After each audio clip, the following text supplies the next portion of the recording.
नमस्कार, आप देख रहे हैं टीवी 24 और मैं हूं आपके साथ अनन्या मिश्रा। हिंदुस्तान का त्योहार लोकसभा चुनाव जो हर साल 5 साल में आता है और उसका जश्न मनाना हर एक उस नागरिक का अधिकार है जो हिंदुस्तानी है। आपको बता दें कि यानी कि मतदान के माध्यम से हिंदुस्तान का एक नागरिक इस त्योहार को मना सकता है और उसमें अधिक से अधिक शामिल होकर अपने अधिकार को दिखाने का हक और अधिकार एक हिंदुस्तान के नागरिकों का होता है। लेकिन इस बीच आचार संहिता आखिर क्या होता है? लोगों के मन में तमाम ऐसे सवाल हैं और जवाब आते हैं कि आखिरकार आचार संहिता से क्या कुछ लागू होता है और क्या कुछ नहीं होता है। आज के इस सेगमेंट में हम आपको इस बारे में सारी जानकारी देंगे। उससे पहले आपको हम बता दें कि चुनाव आयोग ने लोकसभा चुनाव के लिए तारीखों का ऐलान कर दिया है। जो यहाँ कुल 7 चरणों में इस बार का लोकसभा चुनाव होने वाला है। वोट 7 चरणों में डाले जाएंगे जो 19 अप्रैल से लेकर 1 जून तक वोट डाले जाएंगे। वहीं भारत निर्वाचन आयोग की बात कही जाए, चुनाव कार्यक्रम की घोषणा करते ही आदर्श आचार संहिता भी लागू हो जाती है। इस दौरान सरकारी मशीनरी एक तरह से चुनाव आयोग के नियंत्रण में रहेगी। मतदान और मतगणना के बाद नतीजों की आधिकारिक घोषणा के साथ ही आचार संहिता हट जाती है। आदर्श चुनाव आचार संहिता क्या है, इसके क्या नियम कायदे होते हैं, आइए सभी सवालों के जवाब जानते हैं।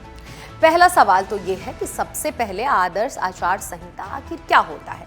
तो बता दें कि देश स्वतंत्रता और निष्पक्ष चुनाव कराने के लिए चुनाव आयोग कुछ नियम बनाता है। चुनाव आयोग के इन नियमों को आचार संहिता कहते हैं। लोकसभा विधानसभा चुनाव के दौरान इन नियमों का पालन करना सरकार, नेता और राजनीतिक दलों की जिम्मेदारियां हो। दूसरा सवाल यह होता है कि आचार संहिता कब से लागू होती है। तो बता दें कि आचार संहिता चुनाव की तारीख की घोषणा के साथ ही लागू हो जाती है। देश में लोकसभा के चुनाव हर 5 साल में होते हैं। अलग अलग राज्यों के विधानसभा चुनाव के अलग अलग समय पर होते रहते हैं। चुनाव आयोग के चुनाव कार्यक्रमों का ऐलान करते ही आचार संहिता लग जाती है। तीसरा सवाल ये आता है कि आचार संहिता कब तक लगी रहती है। तो इसका जवाब ये है कि आचार संहिता चुनाव प्रक्रिया के संपन्न होने तक लागू रहती है। चुनाव की तारीख की घोषणा के साथ ही आचार संहिता देश में लगती है और वोटों की गिनती होने तक जारी रहती है। चौथा सवाल ये होता है कि आचार संहिता के मुख्य नियम क्या है। तो बता दें कि चुनाव आचार संहिता लागू होने के बाद कई नियम भी लागू हो जाते हैं। इनकी अवहेलना कोई भी राजनीतिक दल, राजनेता नहीं कर सकता है। वहीं इसका एक अगला जवाब भी ये है कि सार्वजनिक कथन का इस्तेमाल किसी विशेष राजनीतिक दल या नेता को फायदा पहुंचाने वाला काम के लिए नहीं होगा। तीसरा इसका जवाब ये है कि सरकारी गाड़ी, सरकारी विमान या फिर सरकारी बंगले का इस्तेमाल चुनाव प्रचार के लिए नहीं किया जाएगा। वहीं इसका चौथा जवाब जो है वो ये है कि किसी भी तरह की सरकारी घोषणा, लोकार्पण और शिलान्यास आदि नहीं होगा। पांचवा इसका जवाब ये है कि किसी भी राजनीतिक दल, प्रत्याशी, राजनेता या फिर समर्थकों को रैली करने से पहले पुलिस से अनुमति लेनी होगी। छठा इसका जवाब ये आता है कि किसी भी चुनावी रैली में धर्म या जाति के नाम पर वोट नहीं मांगे जाएंगे। अब पांचवा सवाल ये आता है कि आदर्श आचार संहिता की मुख्य विशेषताएं आखिर क्या कुछ है। तो बता दें कि आदर्श आचार संहिता की मुख्य विशेषताएं निर्धारित करती हैं कि राजनीतिक दलों, निर्वाचन लड़ने वाले अभ्यर्थियों और सत्ताधारी दलों को निर्वाचन प्रक्रिया के दौरान कैसा व्यवहार करना चाहिए। अर्थात निर्वाचन प्रक्रिया, बैठकें आयोजित करने, शोभा यात्राओं, मतदान दिवस गतिविधियों तथा सत्ताधारी दल के कामकाज इत्यादि के दौरान उनका समानता आचरण कैसा होगा। अब आता है सवाल छठा कि क्या सरकारी वाहन को निर्वाचन प्रचार संबंधित कार्यों के लिए प्रयोग किया जा सकता है या फिर नहीं। तो इसका जवाब ये है कि विमान वाहनों के सहित कई ऐसे सरकारी वाहन किसी भी दल या अभ्यर्थियों के हितों के लाभ पहुंचाने के लिए प्रयोग नहीं किया जाएगा। अब सातवां सवाल ये आता है कि क्या सरकार निर्वाचन कार्य से संबंधित पदाधिकारियों का स्थानांतरण और तैनाती कर सकती है या फिर नहीं। तो इसका जवाब ये है कि निर्वाचन के आयोजन से प्रत्यक्ष या अप्रत्यक्ष रूप से जुड़े हुए सभी अपराधियों, पदाधिकारियों के स्थानांतरण और तैनाती पर संपूर्ण प्रतिबंध होगा। यदि किसी अधिकारी का स्थानांतरण या तैनाती अवश्य मानी जाती है तो आयोग की पूर्व अनुमति ली जाएगी। अब आठवां सवाल ये आता है कि क्या कोई केंद्रीय मंत्री या राज्य सरकार का मंत्री निर्वाचन की अवधि के दौरान किसी आधिकारिक चर्चा के लिए किसी राज्य या निर्वाचन क्षेत्र के निर्वाचन संबंधित अधिकारी को बुला सकता है या फिर नहीं। तो इसका जवाब ये है कि कोई भी केंद्रीय या राज्य सरकार का मंत्री कहीं भी किसी भी आधिकारिक चर्चा हेतु राज्य या निर्वाचन क्षेत्र के किसी निर्वाचन संबंधित अधिकारी को नहीं बुला सकता है। इसका एकमात्र उपवाद तभी होगा जब कोई मंत्री संबंधित विभाग के प्रभारी होने के नाते या फिर कोई मुख्यमंत्री कानून एवं व्यवस्था के असफल हो जाने या फिर प्राकृतिक आपदा या फिर किसी भी आपातकाल में ऐसे किसी निर्वाचन क्षेत्र का आधिकारिक दौरा करते हैं जिसमें अधीक्षण, मदद, राहत और इसी प्रकार के विशेष प्रयोजनार्थ ऐसे मंत्री मुख्यमंत्री की व्यक्तिगत उपस्थिति अपेक्षित होती है। यदि कोई केंद्रीय मंत्री पूर्णतः आधिकारिक कार्य से दिल्ली से बाहर दौरा कर रहे हैं जिसे लोक हित में टाला नहीं जा सकता, तो उस मंत्रालय या फिर विभाग के संबंधित सचिव से इस आशय को प्रमाणित करने वाला एक पत्र संबंधित राज्य के मुख्य सचिव यानी कि भेजने के साथ उसकी एक प्रति निर्वाचन आयोग को भेजी जाएगी।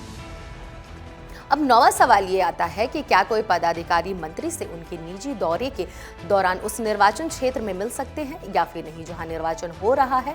कोई पदाधिकारी जो मंत्री से निर्वाचन क्षेत्र में उनके निजी दौरे के दौरान मिलते हैं संगत के सेवा नियमों के अधीन कदाचार के दोषी होंगे और यदि वह लोक प्रतिनिधि अधिनियम 1951 के धारा 129(1) में उल्लिखित पदाधिकारी हैं तो उन्हें उस धारा से संवैधानिक उपबंधों का उल्लंघन करने का अतिरिक्त दोषी माना जाएगा और वे उसकी अधीन उपबंधी दांडिक कार्रवाई के भागी होते हैं। अब 10वां सवाल ये आ जाता है कि क्या निर्वाचन के दौरान मंत्री अधिकारी वाहन के हकदार होते हैं कि नहीं। तो इसका जवाब ये है कि मंत्रियों को अपना आधिकारिक वाहन केवल अपने आधिकारिक निवास से अपने कार्यालय तक शासकीय कार्यों के लिए ही मिलेगा, बशर्ते इस प्रकार के सफर को किसी निर्वाचन प्रचार कार्य या राजनीतिक गतिविधियों से न जोड़ा जाए। अब 11वां सवाल ये आता है कि क्या मंत्री या कोई अन्य राजनीतिक कार्यकर्ता सायरन सहित बीकन प्रकाश वाली पायलट कार का प्रयोग कर सकती है या फिर नहीं। तो इसका जवाब ये है कि मंत्री या किसी अन्य राजनीतिक कार्यकर्ता को निर्वाचन अवधि के दौरान निजी या फिर आधिकारिक दौरे पर किसी पायलट कार या किसी रंग की बीकन लाइट अथवा किसी भी प्रकार के सायरन सहित कार का प्रयोग करने की अनुमति नहीं होगी, भले ही राज्य प्रशासन ने उसे सुरक्षा कवर दिया हो, लेकिन जिससे ऐसे दौरों पर उसके साथ सशस्त्र अंगरक्षकों के उपस्थिति रहने की आवश्यकता हो जाए। और वहीं यह निषेध व सरकारी, निजी, स्वनामित्व वाले दोनों प्रकार के वाहनों पर लागू होगा। अब 12वां सवाल ये आ जाता है कि क्या राजनीतिक कार्यकर्ताओं के निवास स्थान पर इफ्तार या पार्टी ऐसी कोई अन्य पार्टी आयोजित की जा सकती है कि नहीं। तो इसका जवाब ये है कि जिसका खर्चा सरकारी कोष से किया जाएगा या फिर कोई भी व्यक्तिगत अपनी निजी क्षमता और अपने निजी निवास स्थान पर ऐसी पार्टी का आयोजन करने के लिए स्वतंत्र है। अब 13वां सवाल ये आता है कि सत्ताधारी पार्टी की संभावनाओं को बढ़ावा देने के लिए उपलब्धियों के संबंध में सरकारी कोष की लागत पर विज्ञापन जारी करने पर कोई प्रतिबंध है या फिर नहीं। तो इसका जवाब ये है कि हाँ, निर्वाचन अवधि के दौरान प्रिंट और इलेक्ट्रॉनिक मीडिया में सरकारी कोष की लागत पर पार्टी की उपलब्धियों के संबंध में विज्ञापन और सरकारी जनसंपर्क मीडिया के दुरुपयोग पर निषेध है। अब 14वां सवाल ये आता है कि क्या केंद्र में सत्ताधारी पार्टी राज्य सरकार की उपलब्धियों को प्रदर्शित करने वाले होर्डिंग विज्ञापनों को राज्य कोष की लागत पर जारी रखा जा सकता है या फिर नहीं। तो इसका जवाब ये है कि नहीं कर सकता है। प्रदर्शित किए गए इस प्रकार के सभी होर्डिंग, विज्ञापन इत्यादि संबंधित पदाधिकारियों द्वारा तुरंत हटा दिए जाएंगे। इसके अतिरिक्त अखबारों और इलेक्ट्रिक मीडिया सहित अन्य मीडिया जितने भी हैं, सरकारी राजकोष के खर्चे पर कोई विज्ञापन जारी नहीं किया जाएगा।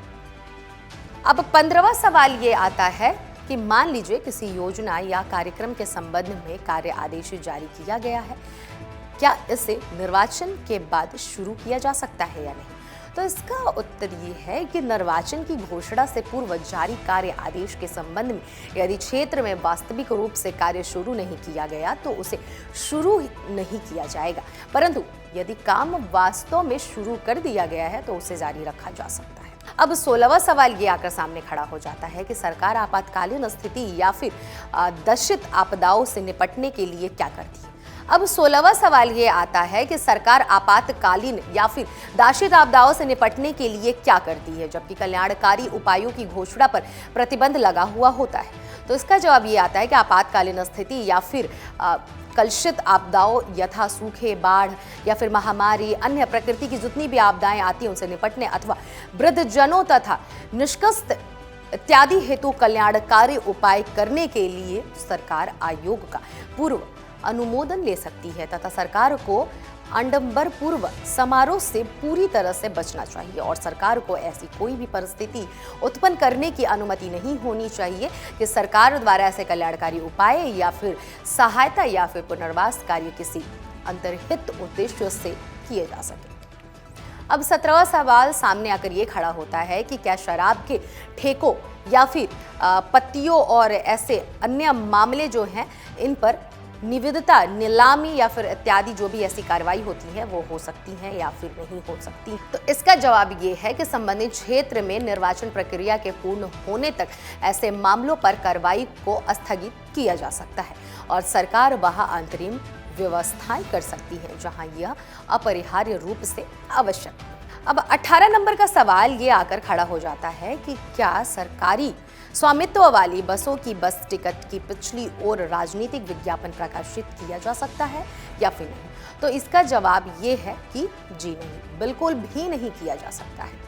19वां सवाल ये है कि क्या गेहूं और अन्य जितने भी कृषि संबंधित उत्पाद होते हैं न्यूनतम जितने भी उसके समर्थक मूल्य निर्धारित किया जा सकता है या फिर नहीं। तो इसका जवाब है इस संबंध में कि निर्वाचन आयोग से परामर्श लिया जा सकता है। अब 20वां सवाल ये आकर खड़ा होता है कि क्या राज्य के सरकार निर्वाचन आयोग से प्रत्यक्ष रूप से किसी भी प्रस्ताव के संबंध में कोई स्पष्टीकरण, अनापत्ति, अनुमोदन मांग सकती है या फिर नहीं। तो इसका जवाब ये है जी नहीं। निर्वाचन आयोग से स्पष्टीकरण, अनापत्ति, अनुमोदन मांगने हेतु राज्य सरकार का कोई भी प्रस्ताव केवल मुख्यकर निर्वाचन अधिकारी के माध्यम से ही भेजा जाना चाहिए जो संबंधित मामले में अपनी सिफारिशें देंगे और अन्यथा टिप्पणी प्रस्तुत कर सकते हैं। अब 21वां सवाल ये आ जाता है कि निर्वाचन प्रचार करते समय राजनीतिक दलों अभ्यर्थियों के लिए प्रमुख दिशा निर्देश क्या है। तो इसका जवाब यह है कि निर्वाचन प्रचार के दौरान कोई भी अभ्यर्थी या फिर दल ऐसी किसी गतिविधियों में शामिल नहीं होगा जिससे मौजूदा मतभेद बढ़ जाए या फिर जिनसे परस्पर द्वेष पैदा हो अथवा भिन्नता भी जातियों पर, समुदायों, धर्मों या फिर भाषा की ऐसे कोई भी मतभेद सामने ना आए। इसके अतिरिक्त अन्य राजनीतिक दलों की आलोचना करते समय यह केवल उनकी नीतियों और कार्यक्रमों के पिछले रिकॉर्ड और कार्यों तक ही सीमित होनी चाहिए। दलों और अभ्यर्थियों का निजी जीवन के साथ पहलुओं की आलोचना करने से बचना चाहिए जो अन्य दलों के नेताओं या फिर कार्यकर्ताओं की सार्वजनिक गतिविधियों से जुड़े ना हो। दूसरे दलों या फिर उनके कार्यकर्ताओं की आलोचना निराधार आरोप तथा तथ्यों के तोड़ मड़ोड़ कर नहीं की जानी चाहिए। अब 22वां सवाल यह आकर खड़ा होता है कि क्या निर्वाचन प्रचार के लिए धार्मिक स्थानों का प्रयोग करने पर कोई प्रतिबंध। तो इसका जवाब यह है जी हाँ, बिल्कुल प्रतिबंध है। धार्मिक स्थान यथा मंदिर, मस्जिद, चर्च, गुरुद्वारा या फिर पूजा के अन्य स्थानों का निर्वाचन प्रचार के मंच के रूप में प्रयोग बिल्कुल भी नहीं किया जाता है। इसके अतिरिक्त मत प्राप्त करने के लिए जाति या फिर सांप्रदायिक भावनाओं के आधार पर कोई अपील नहीं की जाएगी। अब 23वां सवाल ये है कि क्या कोई अभ्यर्थी जुलूस के स्थान पर अपना नाम निर्देश पत्र भरने के लिए रिटर्निंग अधिकारी के कार्यकाल किया जा सकता है या फिर नहीं। तो इसका जवाब है जी नहीं। रिटर्निंग अधिकारी के कार्यालय की परिधि में आने वालों वाहनों की अधिकतम संख्या को 3 तक सीमित रखा गया है और रिटर्निंग अधिकारी के कार्यालय में जाने वाले व्यक्तियों की अधिकतम संख्या को 5 यानी कि अभ्यर्थी समेत 5 लोगों को ही अनुमति दी जाएगी। अब 24वां सवाल ये है कि क्या निर्वाचकीय प्रयोजनों के लिए वाहनों के चलाने पर कोई प्रतिबंध है या नहीं। तो इसका जवाब यह है कि निर्वाचन प्रचार के प्रयोजनार्थ अभ्यर्थी कितने भी वाहन हो, 2 व्हीलर सहित सभी यांत्रिकीय मोटरी युक्तो वाहन जितने भी वाहन चालक हैं वो चला सकते हैं, परंतु उसे ऐसे वाहन चलाने के लिए रिटर्निंग अधिकारी का पूर्व अनुमोदन लेना होता है यानी कि परमिशन लेना होता है और उसे रिटर्निंग अधिकारी द्वारा जारी परमिट की मूल प्रति फोटोकॉपी नहीं यानी कि परमिट की मूल प्रति कॉपी यानी कि फोटोकॉपी को नहीं वाहन की विंड स्क्रीनिंग पर प्रमुखता से प्रदर्शित करना चाहिए। परमिट पर वाहन की परमिट संख्या और उस अभ्यर्थी का नाम जिसके पक्ष में वाहन जारी किया गया है का उल्लेख होना चाहिए। 25वां सवाल ये आकर खड़ा होता है कि क्या किसी वाहन पर जिसके लिए अभ्यर्थी के नाम पर निर्वाचन प्रचार के लिए अनुमति ली गई है या फिर नहीं। कोई दूसरे अभ्यर्थी द्वारा निर्वाचन प्रचार के लिए प्रयोग किया जा सकता है या फिर नहीं? तो इसका जवाब है जी नहीं। इसका जवाब है अभ्यर्थी द्वारा निर्वाचन प्रचार के लिए वाहन के प्रयोग के लिए भारतीय दंड संहिता की धारा 171 के अधीन कार्रवाई की जाएगी। 26वां सवाल ये है कि क्या राजनीतिक प्रचार अभियान तथा रैलियों के लिए शैक्षणिक संस्थानों और उनके मैदानों यानी कि भले ही सरकारी सहायता प्राप्त निजी या फिर सरकारी योजनाएं हो के प्रयोग पर प्रतिबंध है या नहीं? तो इसका जवाब है आयोग ने राजनीतिक प्रयोग के लिए स्कूलों और कॉलेजों के मैदान पंजाब हरियाणा राज्य को छोड़कर जहां पंजाब और हरियाणा उच्चतम न्यायालय से विशेष निषेध है के प्रयोग की अनुमति नहीं देती, बशर्ते किसी भी परिस्थिति में कॉलेज और शैक्षणिक कैलेंडरों को वितरित न किया जाए। स्कूल कॉलेज प्रबंधन को इस प्रयोजन पर कोई आपत्ति नहीं होनी चाहिए और ऐसे प्रचार अभियान के लिए स्कूल कॉलेज प्रबंधन तथा साथ ही सब डिविजनल अधिकारी से अनुमति ली जाए। ऐसी अनुमति पहले आओ पहले पाओ आधार पर दी जाती है और किसी भी राजनीतिक दल को इन मैदान के प्रयोग पर एकाधिकार करने की अनुमति नहीं है। किसी भी न्यायालय का ऐसा कोई आदेश निर्देश नहीं है जो ऐसे परिसर मैदान के प्रयोग पर रोक लगाता है। राजनीतिक बैठकों के लिए स्कूलों कॉलेजों के मैदान के आवंटन में किसी भी उल्लंघन को आयोग द्वारा गंभीरता से लिया जाएगा। इस संबंध में जिम्मेदारी सब डिविजनल अधिकारी की है। राजनीतिक दल और अभ्यर्थी तथा निर्वाचन प्रचार करने वाले इस बात का पूरा ध्यान रखेंगे कि उपयुक्त तथा मानदंडों का उल्लंघन न हो। यदि ऐसे मैदानों का निर्वाचन प्रचार के प्रयोजनार्थ प्रयोग किया जा रहा है तो प्रयोग के बाद इन्हें बिना किसी नुकसान के या किसी भी क्षति या फिर कोई भी अपेक्षित क्षतिपूर्ति के साथ संबंधित प्राधिकारी को लौटाना चाहिए। कोई भी राजनीतिक दल जो संबंधित स्कूल कॉलेज प्राधिकारी को प्रचार अभियान वापस करते समय ऐसी क्षतिपूर्ति या फिर कोई भी भुगतान करने के जिम्मेदार होंगे। अब 27वां सवाल ये आता है कि राजनीतिक दलों अभ्यर्थियों द्वारा सरकारी एयरक्राफ्ट हेलीकॉप्टर को लेने के लिए कोई नियम है या फिर नहीं? इसका जवाब है जी हाँ। राजनीतिक दलों अभ्यर्थियों के लिए सरकारी विमान हेलीकॉप्टर या फिर प्राइवेट कंपनियों के एयरक्राफ्ट हेलीकॉप्टर को किराए पर लेने की अनुमति देते हुए निम्नलिखित शर्तों का अनुसरण किया जाना चाहिए। अब इसका जवाब कई तरह का है, इसमें कई तरह के जवाब है। कैटेगरी में आपको बता दें कि ए सत्ताधारी दल और अन्य दल तथा निर्वाचन लड़ने वाले अभ्यर्थी के बीच कोई भेदभाव नहीं होना चाहिए। बी इसका जवाब दूसरा ये है कि भुगतान राजनीतिक दलों या फिर निर्वाचन लड़ने वाले अभ्यर्थियों द्वारा किया जाएगा, इसका उचित रिकॉर्ड रखा जाएगा। तीसरा जवाब इसका ये है कि सभी के लिए दरें निबंधन व शर्तें एक समान होंगी। अगला जवाब इसका ये है कि वास्तविक आवंटन पहले आओ पहले पाओ आधार पर होना चाहिए। इस प्रयोजन आवेदन की तारीख व समय को आवेदन प्राप्त करने वाले प्राधिकारी द्वारा नोट कर लेना चाहिए। अब अगला जवाब इसका ये आता है कि किसी भी व्यक्ति फॉर्म पार्टी या फिर अभ्यर्थी को एक ही समय पर 3 दिन से अधिक के लिए एयरक्राफ्ट हेलीकॉप्टर किराए पर लेने की अनुमति नहीं। 28वां प्रश्न अब ये आता है कि क्या किसी पैम्फलेट पोस्टर या फिर किसी भी ऐसी चीजों की छपाई पर कोई प्रतिबंध है या फिर नहीं? तो इसका जवाब ये है कि अभ्यर्थी किसी भी ऐसे निर्वाचन पैम्पलेट अथवा पोस्टर का मुद्रण अथवा प्रकाशन नहीं करेगा अथवा उसका मुद्रण अथवा प्रकाशन नहीं कराएगा जिस पर उसका चेहरा नाम अथवा पत्ते मुद्रित अथवा प्रकाशित नहीं होते हैं। 29वां सवाल ये है कि क्या सिनेमैटोग्राफ टेलीविजन या फिर इसी तरह के अन्य उपकरणों के माध्यम से जनता को किसी भी निर्वाचन सामग्री का प्रदर्शन करने पर प्रतिबंध है कि नहीं? तो इसका जवाब ये है कि अभ्यर्थी निर्वाचन के समापन के लिए तय किए गए समय के साथ साथ समाप्त होने वाले 48 घंटे की अवधि के दौरान सिनेमैटोग्राफ टेलीविजन या फिर अन्य इसी तरह के उपकरण के माध्यम से जनता को किसी भी निर्वाचन सामग्री अथवा प्रचार के प्रदर्शित नहीं कर सकते हैं। अब 30वां सवाल ये आता है कि क्या पार्टी या फिर अभ्यर्थी द्वारा अस्थायी कार्यालयों की स्थापना और संचालन के लिए शर्तें दिशा निर्देश हैं या फिर नहीं? तो इसका जवाब ये है कि ऐसे कार्यालय किसी भी अतिक्रमण के माध्यम से सार्वजनिक या फिर निजी संपत्ति किसी भी धार्मिक स्थानों पर अथवा ऐसे धार्मिक स्थानों के परिसर किसी भी शैक्षणिक संस्थान या फिर अस्पताल के समीप किसी मौजूदा मतदान केंद्र के 200 मीटर के भीतर नहीं खोले जा सकते हैं। इसके अलावा ऐसे कार्यालय पार्टी का केवल एक झंडा और बैनर को पार्टी प्रतीक तस्वीरों के साथ प्रदर्शित कर सकते हैं और ऐसे कार्यालयों में उपयोग के लिए जाने वाले बैनर का आकार इस अतिरिक्त शर्तों के हिसाब से होता है, जैसे कि 4 फीट गुणे 8 फीट से अधिक बिल्कुल भी नहीं होना चाहिए। यदि स्थानीय विधियों द्वारा बैनर, होर्डिंग इत्यादि जितने भी हैं 8 दिन के लिए अधिक छोटे आकार का निर्धारण किया जाएगा, तो स्थानीय विधि द्वारा निर्धारित छोटे आकार का इस्तेमाल किया जाएगा। अब 31वां सवाल ये आता है कि क्या जनसभा आयोजित करने या फिर जुलूस निकालने पर कोई प्रतिबंध होता है या नहीं। तो इसका जवाब ये है कि किसी भी सार्वजनिक या फिर निजी स्थान पर सभा आयोजित करने और जुलूस निकालने के लिए संबंधित पुलिस अधिकारियों से पूर्व लिखित अनुमति लेनी चाहिए। 32वां सवाल अब ये आ जाता है कि क्या लाउड स्पीकर का इस्तेमाल करने के लिए कोई समय सीमा। तो इसका जवाब ये है कि रात 10 बजे से प्रातः 6 बजे के बीच लाउड स्पीकर का इस्तेमाल नहीं किया जा सकता है। 33वां सवाल ये आता है कि वह कौन सी अंतिम समय सीमा है जिनके बाद कोई भी जनसभा और जुलूस नहीं निकाला जा सकता है।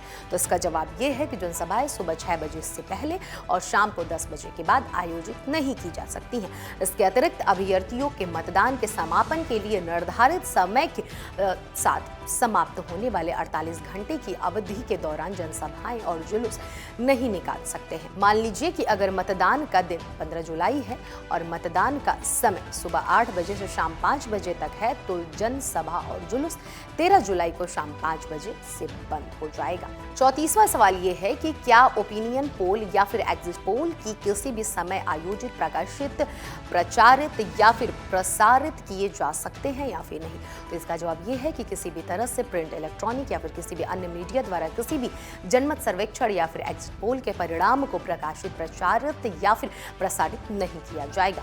निम्नलिखित अवधि के लिए मान्य होंगे। अब इसमें कई कैटेगरी के जवाब आते हैं। पहला ये है कि एक ही चरण में आयोजित निर्वाचन में मतदान समापन के निर्धारित घंटे के साथ समापन के लिए 48 घंटों की अवधि के दौरान तथा दूसरा ये है कि एक बहुस्तरीय निर्वाचन और विभिन्न राज्यों में एक साथ निर्वाचन की घोषणा के मामलों में निर्वाचन के प्रथम चरण के मतदान के लिए निर्धारित अवधि के आरंभ होने से 48 घंटे आरंभ होने की अवधि के दौरान सभी राज्यों के सभी चरणों के मतदान समाप्त हो जाने तक ये चलता है। वहीं अब अगला सवाल आता है, यानी कि 35वें नंबर का, कि क्या मतदान केंद्र में या उसके आसपास प्रचार पर कोई प्रतिबंध है। तो इसका जवाब ये है कि मतदान के दिन मतदान केंद्र के 100 मीटर की दूरी के भीतर वोटों के लिए प्रचार करना निषिद्ध है। अब अगला सवाल ये आता है कि क्या मतदान केंद्र या उसके पास सशस्त्र जाने पर कोई प्रतिबंध है या नहीं। तो इसका जवाब ये है कि मतदान के दिन मतदान केंद्र के आसपास सशस्त्र अधिनियम 1959 पर परिभाषित किए गए किसी भी तरह के हथियारों से लैस किसी भी व्यक्ति को हथियार ले जाने की अनुमति नहीं है। अब अगला सवाल ये आ जाता है कि मतदान के दिन एक अभ्यर्थी कितने वाहनों के लिए हकदार है।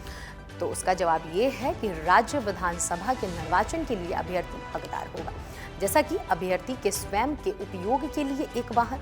दूसरा ये आता है कि अभ्यर्थी निर्वाचन अभिकर्ता के उपयोग के लिए एक वाहन। तीसरा जवाब ये आता है कि इसके अलावा अभ्यर्थी के कार्यकर्ताओं या पार्टी कार्यकर्ताओं के उपयोग के लिए एक वाहन। तो इस तरीके से आचार संहिता के बारे में आपको हमने बताया कि क्या क्या नियम होते हैं, क्या क्या कायदे होते हैं, क्या क्या कानून होते हैं आचार संहिता लागू होने पर। सबसे पहला बात तो ये है कि जब चुनाव की डेट जब निर्धारित की जाती है तभी से आचार संहिता लग जाता है पूरे देश में, और इसमें किन किन कानूनों का फॉलो करना होता है, यानी कि किन किन कानून और नियमों को निभाना होता है, ये सारा विवरण हमने आपको बताया। अभी के लिए बस इतना ही। देखते रहिए TV24।